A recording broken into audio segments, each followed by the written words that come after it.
자, 오늘은 두 성품, 두 본성에 대해서 공부하겠는데요. 갈라디아서 5장 17절 보겠습니다. 육신은 성령을 거슬러 욕심을 부리며 성령은 육신을 거스르나니 이들은 서로 반목하여서 너희가 하고자 하는 것을 하지 못하게 하느니라.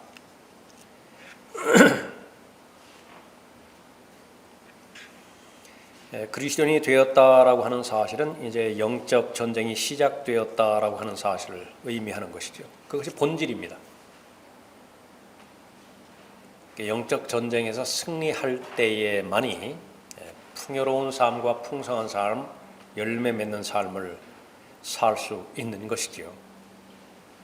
그러나 영적 전쟁이 무시되거나 영적 전쟁에서 늘 패배하면서 그냥 기도만 한다고, 또 하나님의 은혜 가운데 있다고 그렇게 해서 안정된 삶이 보장된다라고 말하는 것은 그건 비성경적인 그런 것 말입니다. 그러니까 육신은 성령을 거슬러서 욕심을 부려요. 그러니까 육신은 육신이 하고자 하는 것이 있고, 성령은 성령께서 하시고자 하는 것이 있는데, 그 성령이 하시고자 하는 것은 바로 새 성품, 또 그리스도 안에 있는 새로운 피조물로 재창조된 그 새 성품을 통해서 이루시는 것이죠. 이 둘은 우리가 들림받아 올라갈 그때까지, 아니면 무덤으로 들어가는 순간까지 한순간도 그치지 않고 서로 반목한다라고 하는 것이 성경의 가르침입니다. 어떻게 보면 가장 중요한 주제일 수 있어요. 성경 공부에 있어서. 나는 두 성품, 두 본성, two natures 잘 알고 성경에서 제시하고 있는 이 교리를 잘 알 뿐만 아니라 성경에서 하라는 대로 옛 본성에 대해서는 어떻게 하라, 새 본성에 대해서는 어떻게 하라, 그것을 따른다고 한다면 그 결과가 동일한 말로 성령 안에서 행하는 것입니다. 성령 안에서 걸어가는 것이죠. 그러면 육신의 정욕을 이루지 않을 것이라고 하는 약속을 보장해 주세요. 그 16절 보십시오. 내가 이것을 말하노니 성령 안에서 행하라. 그리하면 너희는 육신의 정욕을 이루지 아니하리라. 그래서 성령의 인도하심을 받는 사람, 성령 안에서 행하는 사람, 그것은 바로 성령의 열매를 맺게 되어지는 것이죠. 22절에 그러나 성령의 열매는 사랑과 기쁨과 화평과 오래 참음과 친절과 선함과 믿음과 온유와 절제니 그러한 것을 반대할 법이 없느니라. 성령의 열매를 맺는 것은 영적 전쟁에서 승리를 했다라고 하는 증거인데, 대전제가 영적 전쟁에서 승리를 해야 되죠. 그러니까 육신을 잘 처리를 해야 됩니다. 또 그리스도 안에 있는 새로운 성품, 그 성품이 성령 안에서 잘 걸어갈 수 있도록, 또 행할 수 있도록 성령 하나님께 순종해야 되겠죠. 그것이 바로 그리스도인의 삶의 본질이라 그렇게 볼 수 있습니다. 이 두 성품, 두 본성에 대해서 잘 배우지 못하면, 잘 적용하지 못하면 영적 전쟁에서 패배하게 되어지고, 또 그 결과 좌절하게 되어지죠. 즉시로 자신의 구원에 대해서 의심하게 됩니다. 타락하게 되어지는 원인을 제공하게 되는 것이죠. 아무런 활력도 없어요. 그 결과 더 악해질 뿐입니다. 그 사람은 육신을 더욱더 신뢰하게 되어 있거든요. 영적 전쟁에서 패배한 사람은 선택의 여지 없이 자신의 육신만 신뢰하는 거예요. 그러니까 육신의 힘으로 살아가는 것입니다. 성령의 능력으로 살아갈 수 없으니까 비참하게 되어지는 거죠. 자, 교재로 보시면 요한복음 3장 5절 나와 있죠. 예수께서 대답하시기를 진실로 진실로 내가 너희에게 말하노니 사람이 물과 성령으로 태어나지 아니하면 하나님의 나라에 들어갈 수 없느니라.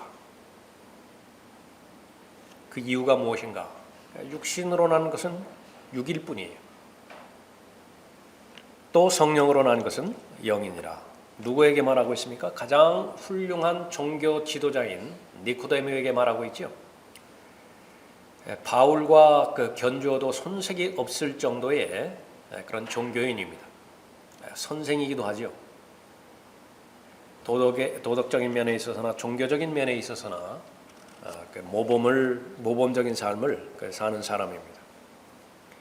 그러나 아무리 훌륭한 종교 지도자라 한다 하더라도 거듭나지 않았다고 한다면, 새로운 성품을 하나님으로부터 받지 못한다고 한다면 영적 시체예요. 육신의 죄들의 몸, 그 이상도 그 이하도 아닌 것입니다. 그것을 아주 단도직입적으로 예수님께서 니코데모에게 말씀하고 있는 것입니다. 그리스도인이 두 성품에 대해서 올바로 알지 못했을 때 제일 먼저 당하게 되지는 낭패감은 구원에 대해서 의심하게 되어지고 마음이 낙심하고 좌절하게 되어서 타락하게 되어진다라고 하는 것입니다. 자연인에 대해서 우리가 알아보고 영적인 사람에 대해서 알아보고요. 그 다음에 둘 사이의 갈등, 그것을 영적 전쟁이라고 말하는데 그 영적 전쟁에 대해서 알아보죠. 우선 자연인입니다. Natural man. 사람으로부터 태어나는 모든 사람을 자연인이라 언급하고 있습니다. 에베소서 4장 18절. 그들 마음의 완고함 때문에 그들 안에 있는 무지를 통하여 하나님의 생명에서 멀리 떨어졌고 그들의 명철은 어두워졌으며. 하나님 보시기에 무지해요. 아무리 많이 배웠건 교육을 받았건 교양이 있건 간에 하나님의 판단은 무지해요. 하나님의 생명에서 분리되었죠. 명철은 어두워졌어요. 특히 성경에서 명철이라고 하는 것은 하나님과 관련된 지식을 말하는 것인데, 다른 부분에 있어서 정보는 많이 가지고 있을지 모르지만 하나님에 대한 지식에 대해서는 전무합니다. 나는 어디에서 왔는가 몰라요. 수많은 의견들을 내놓지만은요, 그 가운데 자신이 확신을 가지고 있는 지식은 갖지 못하는 것입니다. 나는 어디로 가는 것인가 몰라요. 아무리 질문을 해보라고요. 아무리 많은 책을 써보라고요. 아무리 많은 종교를 만들어보고 또 철학에 접근해 본다 하더라도 어디로 가는지에 대해서는, 그 명제에 대해서는 결코 답을 할 수 없어요. 어디에서 왔는지도 모르고 어디로 가는지도 모르니까 나는 어떻게 살아야 되죠? 그 질문에 대해서도 답을 못해요. 그냥 말 장난뿐입니다. 그러니까 사람들이 관심이 있어 하는 것은 늘 새로운 것, 새로운 이론, 새로운 발명품, 새로운 것, 여기에만 집중하게 만드는 것입니다. 그 끝은 죽음이에요. 하나님과 분리되어져. 그래서 명철이 어두워진 그 대상입니다. 거기에서 끝나는 것이 아니라 그것은 시작일 뿐이고 끊임없이 하나님을 대적합니다. 하나님을 공격하지요. 같은 내용으로 고린도전서 2장 14절에서 그러나 자연인은 하나님의 영의 일들을 받아들이지 아니하나니 이는 그 일들이 그 사람에게는 어리석게 여겨지기 때문이요 또 알 수도 없나니 이는 그 일들이 영적으로만이 분별되기 때문이니라. 들을 수 있는 기능이 있어야 되는데 그 기능을 상실해 버렸어요. 그 들을 수 있는 사람이 그 듣는 것에서 이야기할 때 단 하나도 이해하지 못합니다. 안 들린다고 고집하는 것이. 볼 수 있는 기능을 상실한 사람, 이미 본 사람이 아무리 많이 설명해 주어도 그것은 이해 불가능합니다. 그 영적인 사람, 하나님에 대해서 아는 사람이고 하나님의 계획과 또 하나님의 창조 세계에 대해서 아는 사람인데 그것을 자연인, 그것은 아무리 말해주고 제시해준다 하더라도 반대로 어리석게 여겨지기 뿐입니다. 저 바보 같은 사람들이 또 바보 같은 말 한다고. 과연 누가 어리석은 자인 것이냐? 어느 한 날 결정을 해요.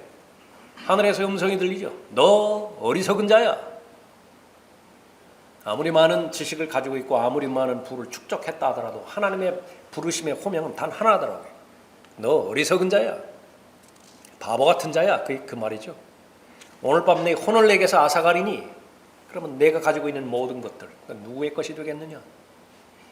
그 하나님의 질문에 대해서 답을 하지 못한 채 오늘 하루하루도 전력 질주하며 방향 없이 그렇게 살아가고 있는 것이 자연인의 신분인 것입니다. 구원받지 못한 모든 사람, 자연 그대로 방치된 사람이죠. 자연 그대로 방치되었다라고 하는 것은 하나님께서 간섭하지 않으시면, 붙잡아 주시지 않으면 한없이 하나님으로부터 멀리 떠내려간다라고 하는 사실이에요. 하나님께서는 분명하게 인간의 상태에서 말씀하셨습니다. 처음에 시작은 가장 좋은 곳으로부터 시작했어요. 에덴 동산에서 시작했어요. 범죄 이후로 계속 끝없이 밑으로 타락해서 떨어지는 것이죠. 사람은 무지하기 때문에 그 하나님의 진리의 말씀을 어리석다고 받아들이는 거예요. 그렇지 않다고 거꾸로 이론을 제기를 하죠. 인간은 제일 밑바닥에 짐승처럼 살았지만은 계속 계몽화되어서 점점 위로 올라간다고. 급기야 누구와 똑같아지리라고 믿어요? 하나님과 같아질 것이라고 믿는 것입니다. 인본주의. 하나님의 권위와 하나님의 능력은 점점 깎아내리는 행위이고요. 사람의 그 능력, 사람의 그 존엄, 그것은 한없이 위로 끌어올려서 버려서 사람이나 하나님이나 결국은 같은 것이라고, 인간이 곧 하나님이라고, 신이라고 뉴에이지가 다 뒤덮여 버리는데, 그것만큼 동의하기 좋은 그 의견도 없죠. 모든 사람이 다 받아들인 거예요. 교회라고 예외도 아닌 것입니다. 구원받지 못한 사람은 하나님의 영의 일들을 결코 받아들일 수 없다. 그것이 자연인에 대한 실체입니다. 에베소서 2장 3절에서 그들 가운데서 우리 모두가 이전에는 우리 육신의 정욕들 가운데서 행하였으며 육신과 마음의 욕망들을 이루어 다른 자들과 마찬가지로 본래 진노의 자녀였느니라. 하나님께서는 반드시 심판하시는 대상이 죄인데, 죄라고 하는 죄는 모두가 다 열망하고 그 욕망을 이루지 못해서 안달해요. 그것이 자연인의 상태인 것입니다. 그래서 하나님과의 관계에 있어서는 하나님의 진노의 자녀인 것입니다. 로마서 7장 보십시오.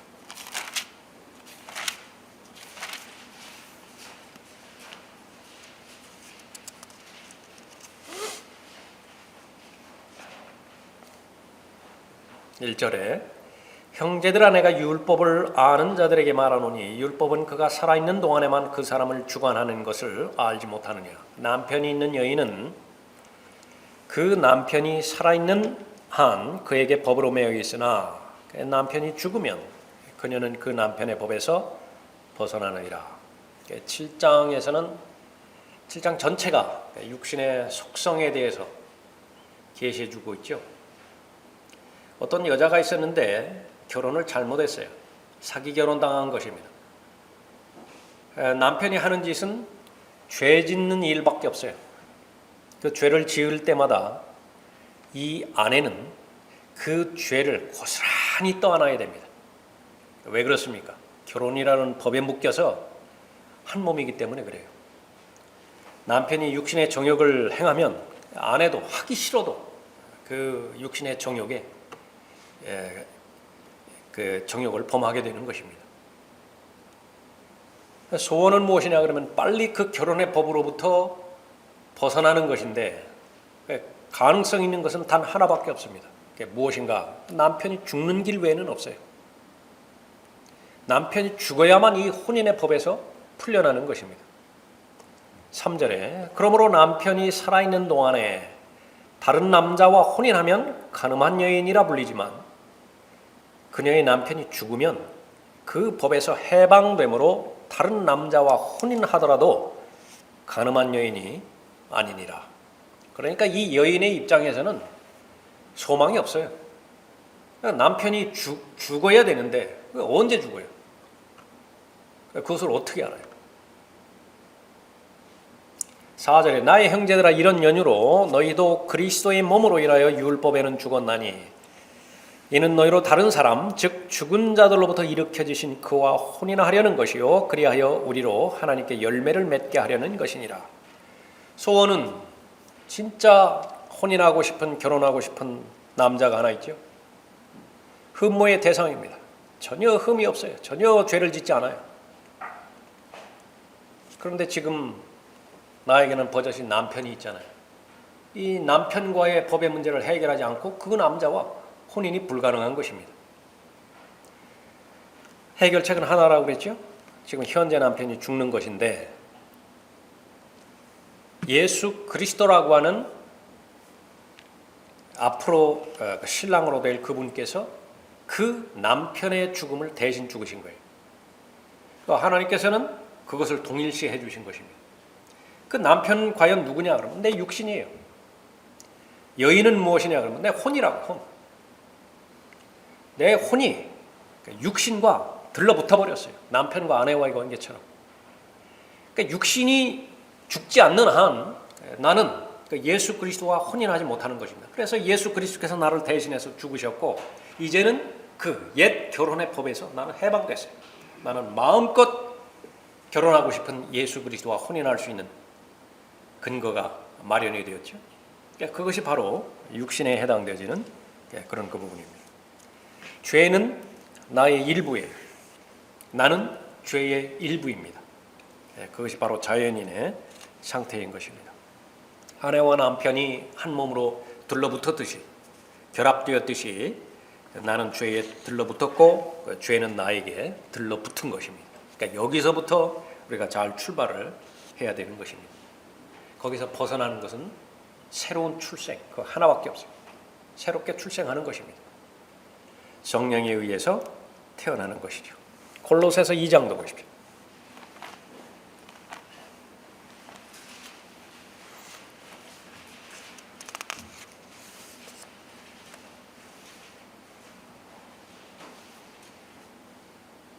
(9절에) 그분 안에는 신격의 모든 충만함이 몸의 형태로 거하시나니 너희도 모든 정사와 권세의 머리이신 그분 안에서 온전하게 되느니라. 또한 너희가 그의 안에서 손으로 하지 아니한 할례를 받았으니 곧 그리스도의 할례로 육신의 죄들의 몸을 벗어버린 것이라. 성경에서 그리스도의 할례가 무엇이냐 설명해 주죠. 사전 찾아볼 필요 없어요. 무엇이라고 말했다고요? 육신의 죄들의 몸을 벗어버린 것이라. 영적으로 벗어버렸어요. 그러나 위치적으로는 같이 있는 것입니다. 나중에 그 살펴볼 영적 전쟁의 그 부분이에요. 가장 신사가 가장 고상하고 가장 예의 바르고 모든 매너에 익숙하고 그런 문명인이 고릴라하고 한 방에서 지내는 거예요. 짐승하고 한 방에서 지낸다고요. 그것이 바로 우리가 들림 받기 이전까지, 무덤으로 들어가기 이전까지 영적인 상태예요. 위치라고. 그러나 영적으로는 어떻게 되었습니까? 그리스도의 할례로 육신의 죄들의 몸을 벗어버린 것이라. 너희가 침례로 그와 함께 장사되었고 또 하나님께서 그를 죽은 자들로부터 살리신 역사를 믿음으로 말미암아 너희도 그와 함께 살아났느니라. 새로운 출생이에요. 새로운 출생은 물 침례와 전혀 상관이 없죠. 여기서 말하는 침례는 물과는 전혀 상관이 없습니다. 성령 침례예요. 너희 죄들과 너희 육체의 무할례 가운데서 죽었던 너희를 하나님께서 그와 함께 살리셔서 너희의 모든 허물을 용서하셨으니 그 말씀하고 있죠. 성령에 의해서 살아나는 것입니다. 성령에 의해서 살아나기 전까지 죄와 허물 가운데서 죽어 있는 것이. 그래서 자연인은 위치적으로도 영적으로도 죄와 허물 안에 있는 것입니다. 자연인의 본성은 하나님에 대한 적개심을 가지고 있습니다. 로마서 8장 7절 교재로 돌아오죠. 육신적인 생각은 하나님과 원수가 되나니 그것은 하나님의 법에 복종하지 않을 뿐만 아니라 실로 할 수도 없습니다. 그런데 할 수 있다고 믿는 것이 종교예요. 카인의 종교입니다. 하나님께서 거부하심에도 불구하고 열과 성으로 다가가면 지성이면 감천이라고 하는 말이 있듯이 하나님께서 받아 주실 것이라고. 그러나 성경은 분명하게 언급합니다. 하나님의 법에 복종하지 않을 뿐만 아니라 무엇이요? 육신이. 육신이라고 하는 것은 육신의 생각으로 가득 차 있죠. 그러므로 육신 안에 있는 자들은 하나님을 기쁘시게 할 수 없느니라. 그리스도인이 치르는 영적 전쟁의 세 가지 대상, 마귀인데요. 마귀와 하나님과의 전쟁이에요. 마귀가 어떻게 하나님을 대적해요? 그건 말 자체가 안 돼요. 그러니까 비결은 하나 있다고요. 그러니까 발람의 교리에서 배우는 것입니다. 이스라엘을 범죄하게 만드는 거예요. 이스라엘을 범죄하게 만들어서 하나님께서 친히 선택하신 이스라엘을 저주하게 만드는 것입니다. 마귀가 하나님을 직접적으로 공격할 수 없으니까 하나님께서 가장 사랑하는 대상인 하나님의 자녀를 공격해버리는 거예요. 공격의 목적은 무엇입니까? 하나님을 대적하게 만드는 거예요. 하나님께서 친히 그 하나님의 자녀를 심판하게 만들어버리는 것입니다. 정신을 차리고 깨어 있어야 되는 대상이 바로 그 마귀라고 언급하고 있죠. 이는 너희의 대적 마귀라고 했다. 주적이에요, 주적. 다른 거 생각하기 전에 마귀가 그리스도인의 주적이다, 대적이다 인식해야 됩니다. 울부짖는 사자처럼 삼킬 자를 찾아 두루 다니기 때문이라. 그 마귀가 휘젓고 다니는 두 영역이 있는데 하나는 세상이고요. 또 하나는 육신입니다. 그래서 이 세상과 친구되는 것, 그것이 하나님과 원수되는 것이라고 말했죠. 모두가 다 엔머티라고 하는 말을 언급하고 있습니다. 주적이에요. 천적이에요. 적의를 품고 태어나는 겁니다. 그러니까 본성 자체가 천적이라. 그것이 무엇이냐면 하나는 세상과 친구되는 것이고요. 또 하나는 육신의 생각이에요. 그래서 이 세상을 마귀는 도구로 사용을 하고 육신적인 생각을 마귀는 하나님의 도구로 자신의 도구로 사용해서 그리스도인으로 하여금 하나님을 대적하게 만드는 것입니다. 왜? 그것만 가지면 육신의 생각을 취하기만 하면 세상과 친구가 되기만 하면 즉시로 그 상태는 하나님과 적대 관계에 놓이니까 하나님과 원수되니까요. 세상에 대해서도 경고하고 있고 육신적인 생각에 대해서도 로마서 8장 7절 이후에서 언급하고 있죠. 육신적인 생각은 하나님과 원수가 되나니 엔머티예요. 거듭났는데 내가 육신적인 생각을 취했다. 그러면 하나님의 원수가 된다. 영적 전쟁, 그러니까 여기서부터 시작하지 않으면 그 영적 전쟁은 허수아비 만들어 놓고 계속 그 허수아비만 공격하는 꼴이 되는 거예요. 공허하기 짝이 없다고요. 그러니까 여기서부터 반드시 출발을 해야 돼요. 두 성품에 대한 하나님의 말씀의 교리부터 시작되어야 되는 것입니다. 에레미야 17장 9절에서 마음은 육신의 생각이에요. 육신을 이루는 구성이죠. 마음은 만물보다 거짓되고 심히 악하니 누가 그것을 알 수 있으리요? 그래서 성령께서 조명해 주실 때에야 비로소 내가 내 마음이 온통 쓰레기장이었구나. 그 사실을 아는 거예요. 그 전까지는 아름다웠을 것으로 보인다고. 좀 고상해 보이는 것처럼 착각하기도 했다고요. 그 실체는 무엇입니까? 온통 페인트만 칠했던 거예요. 여러 가지 크기가 다양한 쓰레기통, 모양이 다양한 쓰레기통. 그런데 그 쓰레기통에 페인트 칠을 잘했을 뿐이에요. 그것만 봤다고요. 그래서 성령 하나님께서 조명해 주셔서 직접 그 안으로 들어가 본 거죠. 투시해 본 거죠. 하나님의 말씀의 그 조명으로. 거기 건질 것이 무엇이 있어요? 거기 먹을 것이 뭐가 있습니까? 거기 활용할 만한 것이 뭐가 있어요? 아무것도 없다. 마가복음 7장 21절입니다. 이는 속에서 즉 사람들의 마음에서 나오는 것은 악한 생각과 간음과 음행과 살인과 도둑질과 탐욕과 악의와 사기와 방탕과 악한 눈과 하나님을 모독함과 교만과 어리석음이기 때문이니 말씀하고 있습니다.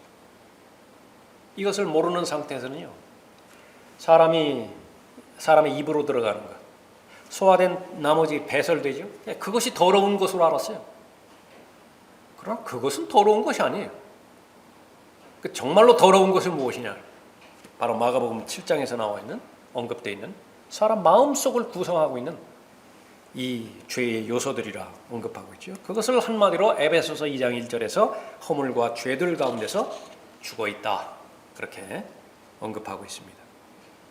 이 마음을 개선할 수 있는 것인가, 개혁할 수 있는 것인가, 한번 해보라고 해요.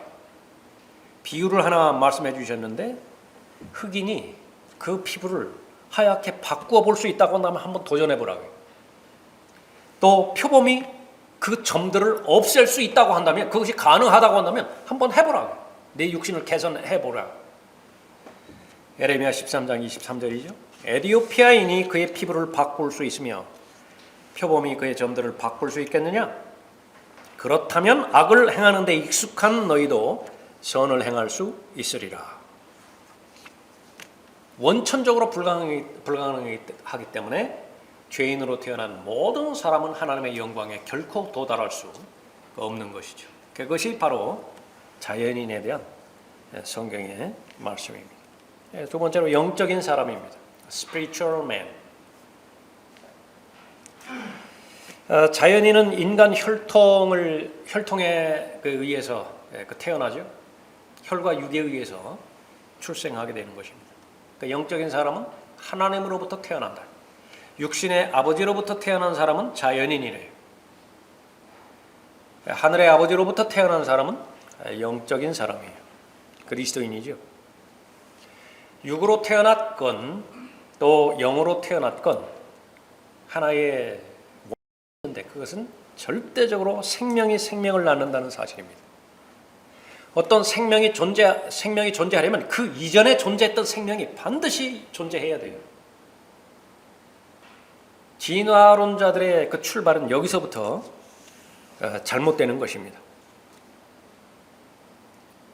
모든 과학교과에서 자연 발생론을 가르치는데 그걸 진리로 받아들여요. 그러니까 자연적으로 발생했다는 거예요. 어느 날 우연히 생명이 자연적으로 발생했다. 가장 미신적이고 가장 비과학적인 것을 과학적으로 받아들일 수 있는 것은, 그것은 미치지 않고서는 불가능해요. 그러니까 다 미친 짓들입니다. 미친 생각이에요. 성경에서는 영적인 세계에 있어서 생명을 주시는 분은 바로 하나님이시죠. 베드로전서 1장 23절에서 너희가 거듭난 것은 썩어질 씨로 된 것이 아니라 썩지 아니할 씨로 된 것이니 살아있고 영원히 거하는 하나님의 말씀으로 되었느니라. 아담의 씨는 사람의 씨죠. 썩어질 씨예요. 그래서 죽죠. 그러나 거듭나게 하는 씨, 그것은 결코 죽지 않을 씨로 태어나는 것이죠. 그 씨는 늙음이 없어요. 그 씨는 썩음이 없습니다. 죽음이 없어요. 바로 하나님의 말씀이죠. 예수 그리스도께서, 말씀이신 그분께서 육신으로 나타나셨죠. 그분께서 행하신 모든 말씀들이 책에 기록되었죠. 그 권위에 있어서는 동등해요. 육신으로 나타나신 그 말씀이나 기록된 말씀이나 그 권위에 있어서는 똑같은 것입니다. 예수 그리스도 영접하면 거듭나지요. 누가 예수 그리스도 영접할 수 있습니까? 하나님의 말씀의 인도함을 받은 사람만 영접하는 거예요. 인격이신 예수 그리스도를 영접하는 것이죠. 그래서 예수 그리스도를 믿는 것과 하나님의 기록된 말씀, 그것은 결코 나뉘어질 수 없는 것입니다. 믿음은 들음에서 나오고 들음은 바로 하나님의 말씀에 의해서이기 때문에 그런 것이죠.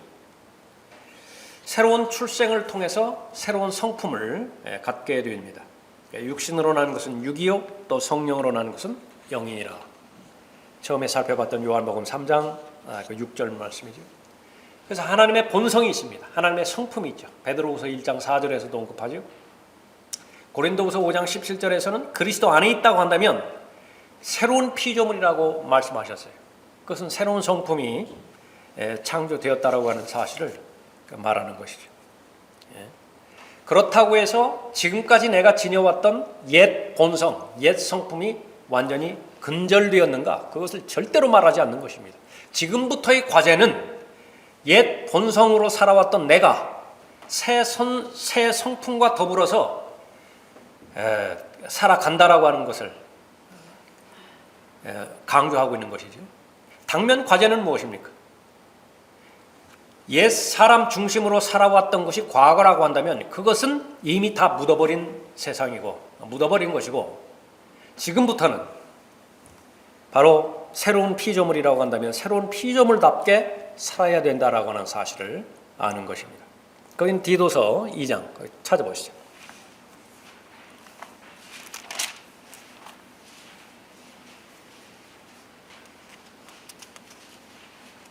11절.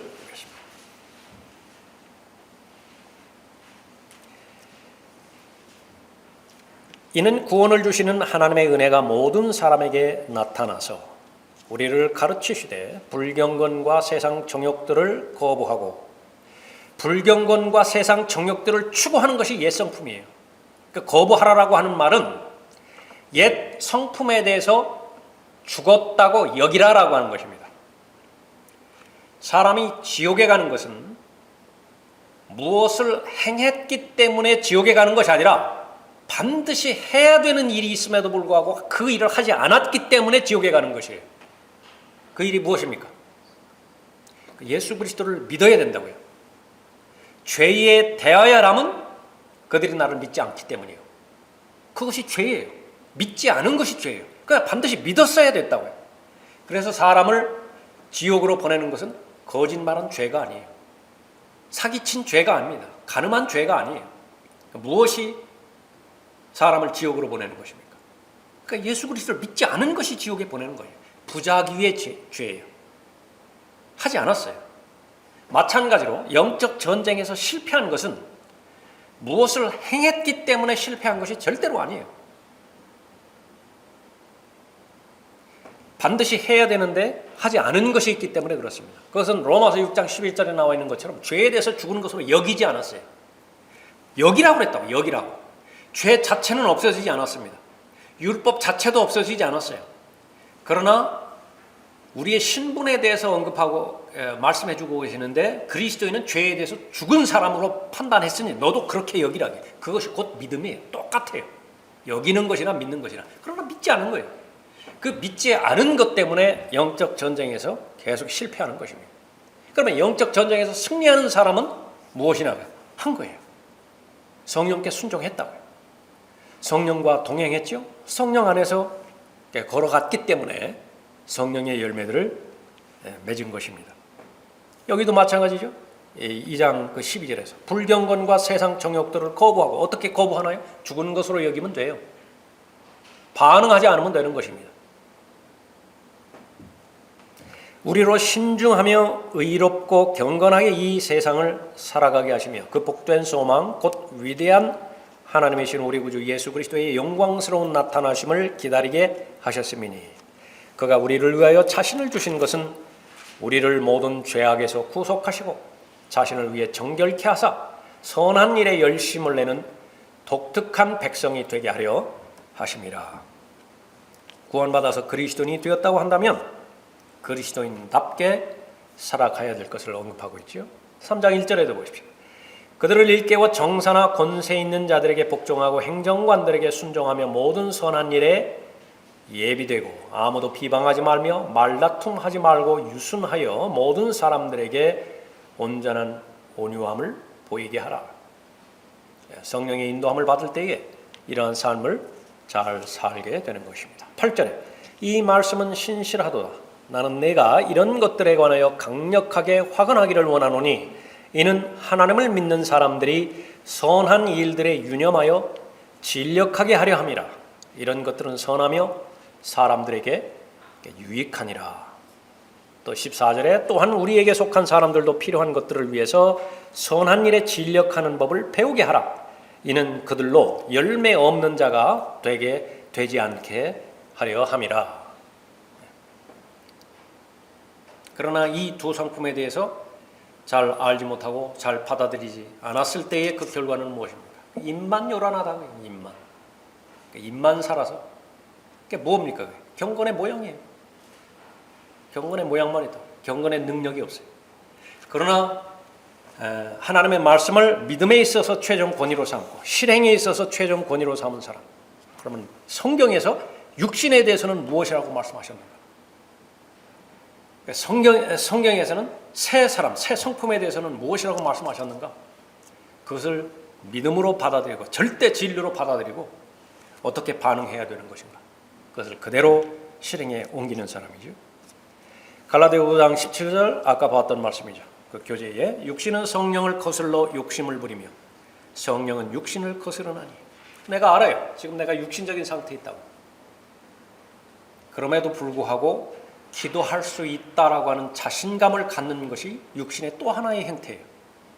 분명히 자신이 육신적인 행태에 있는데 지금 뭐 화가 나 있어요. 지금 뭐 어떤 형태로든지 지금 미움이 그득그득해요. 그럼에도 불구하고 지금 기도할 수 있다는데요. 지금 하나님께서 원하시는 말씀의 수준에 도달하지 못했어요. 자박하지 않은 것도 있다고요. 한 가지가 아니에요. 그럼에도 불구하고 경배에 참여할 수 있다는데요. 영과 진리로 하나님 앞에 경배드릴 수 있다는데요.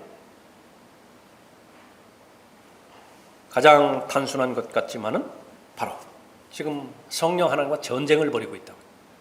그 전쟁을 벌이고 있는데 그 전쟁을 벌이고 있는 대상을 기쁘게 해주겠다고, 즐겁게 해주겠다고. 그런 모순이 어디 있습니까? 이들은 서로 반목하여서 너희가 하고자 하는 것을 하지 못하게 하느니라. 자, 새로운 성품, 영적인 그 사람, 새로운 성품 그 특징을 살펴보면 죄를 지을 수 없죠. 요한일서 3장 9절에서 하나님께로부터 태어난 사람은 누구나 죄를 짓지 아니하나니 이는 하나님의 씨가 그 사람 안에 거함이요 또 죄를 지을 수 없는 것은 그가 하나님께로부터 태어났기 때문이라. 두 성품, 옛 성품, 죄 짓지 않을 수 없는 성품이에요. 죄만 짓습니다. 새 성품, 결코 죄를 지을 수 없는 성품이에요. 특징이에요. 둘 사이에 싸우는 거예요. 둘 사이. 그것은 똑같은 말로 골로새서 1장 27절에서 그리스도 안에 내주하고 계시는 그리스도라고 그렇게 병행구절로 언급하고 있습니다. 하나님께서 이들에게 이방인들 가운데서 이 신비의 영광의 풍요함이 어떠한지를 알리고자 하셨으니 이 신비는 너희 안에 계신 그리스도시요 곧 영광의 소망이라. 내 안에 예수 그리스도께서 계시잖아요. 그 예수 그리스도께서 어떤 죄를 지으실 가능성이 있을까요? 없어요. 그것은 질문 자체가 어리석은 질문이라. 그런데 그 예수 그리스도와 똑같은 성품을 지닌 대상이 그리스도 안에 있는 새로운 피조물이에요. 새로운 출생, 그것을 경험했을 때에 하나님께서 재창조해 주신 성품이 예수 그리스도와 똑같은 성품이라. 그래서 그 예수 그리스도의 생각과 예수 그리스도의 마음을 그대로 가지고 있는 사람인데 단 어린아이라. 예수 그리스도는 온전하신 분이에요. 과제는 무엇이에요? 이 어린아이가 온전하신 예수 그리스도의 충만하심에 장성한 분량에까지 자라가라는 것이. 무엇을 통해서? 영적 전쟁을 통해서. 끊임없이 투쟁해요. 투쟁하는 과정을 통해서 승리하죠. 간증을 남기죠. 영적 근육이 더 형성된 것입니다. 시험이 오죠. 유혹이 오죠. 넘어지지 않을 사람이 어디 있어요? 육신의 죄들의 몸을 다 가지고 있는 사람들. 그러나 그 실패를 통해서도 배우게 하시고 승리를 통해서 계속해서 도전해 주시고 격려해 주시고 그러는 가운데 예수 그리스도의 충만하심에 장성한 분량에까지 계속해서 자라게 하는 것입니다. 그래서 그분께서 이제 다시 공중으로 오실 때 우리는 그분과 똑같이 되어지는 것이죠. 자, 오늘은 여기까지 하겠습니다.